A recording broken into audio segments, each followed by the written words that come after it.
What's up mga ka-billboard? Eto na naman po tayo. Wala na naman tayong magawa. Magpapagutom na naman tayo. Gagawa po tayo ng lasagna gardening. Lasagna gardening. Ayan, umpisahan po natin paggawa ng garden plot. Taputin muna natin itong mga buhangin na ito. Itong mga buhangin na ito dahil tinambakan ito ng buhangin dati. Ayan, hindi ko na binidyo lahat. Yung last na lang. Ang paghapot ng buhangin. Ayan po ang mga aso. Tapos magle-layout po tayo ng carton egg trays. Ayan. Wala naman pong paggagamitan yan. Pabulupin na lang po natin sa ilalim ng garden. Baka may magsabing mali ang gagawin ko. No bashing po tayo. Kanya-kanya po tayo ng content. And ayan, dinurog ko na. Extra pa si Pomi dyan sa video na yan. Ayan, inapakapakan ko. Ayan, tapos hinaputan ko ng mga bulok na kahoy, mga sanga, mga palapa ng niyog, yan. Kung ano mga kahoy dyan. Yan ang pinakang second layer mo. Pagkatapos ng karton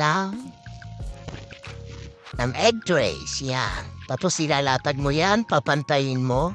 Tapos lalagyan mo ng mga dahon. Ayan, di ko na pinakita para mas mabilis. Tapos babasahin mo lahat. Basang-basa sa ulan.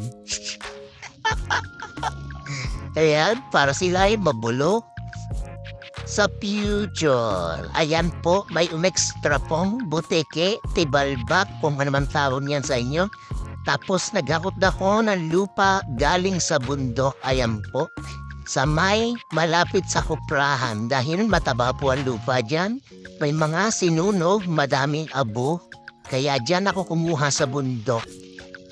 Ayan, sige, punuin mo yan. Magpagutom ka para mawala ang billboard mo. Ay, yan, hahakutin ko lang yan dyan sa garden plot.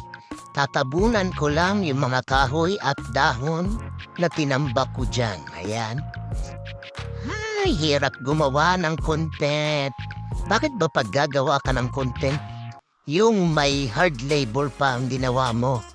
Bakit nagpasan ka pa? Pwede namang kumain ka na lang ng extra hot na pansit canton at content na yon. Ayan, tinambak ko na yan. Ayan, napulo na ng lupa. Tapos, ayan, kakalay-kayin. Ipapantay mo na yan. Tatanggalin mo yung mga bato-bato and everything. Ayan. Tapos, ayan, tatanggalin mo. Igigilid mo yung mga bato. Tapos, ayan. Ganyan lang.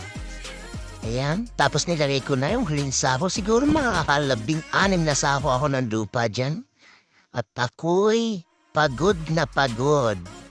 Paghapot mula sa bundok. Ayan, pinapantay na. Tapos, tatanggalin ko yan, mga dahon na yan. Mga excess yan. Dapat sa ilalim lang ang dahon. Okay? Tapos, ayan na nga po, naghubad na. Hindi ko na pinakita sa inyo. Naghakot ako ng etchas ng kalabaw at mga abo para sa ibabaw ng lupa para tumaba ang mga halaman. Ayan. Nilagay ko ang etchas ng kalabaw sa ilalim.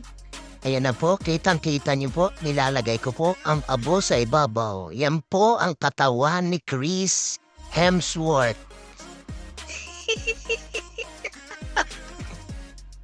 Ayan po. Tapos, pagkatapos niyan, kakalat mo lang yung abo-abo dyan, tapos papantayin mo lang yan. Yan. Tapos, pwede mo na siyang taniman. Another day na naman po ito. Iba na naman po ang suot ko. Ayan. Lalagyan mo lang ng line para ilagay ang mga buto ng pechay. And ito na po. Wala, hindi po sponsor yan. Di ko po alam ang brand niyan. Ayan na po ang petsa. Ay, sinabog ko lang. Direct na po. Hindi na ako magpapalang. Dahil ako po'y pagod na. 4 na araw ko nang ginagawa ito. Ang hirap gumawa ng reel. Ayan po. Yan, ibubudbud mo lang yan. Tapos, yan. Tapos, yan. Sige. Dire-diretso lang. Tapos didiligan ko na hanggang sa huli. Yan na po. Tapos, abangan nyo po ang part 2 ng video na to para makita nyo kung tumubo ang aking pinaghirapan. Yon. Yan. Dilig lang ng dilig, araw-araw.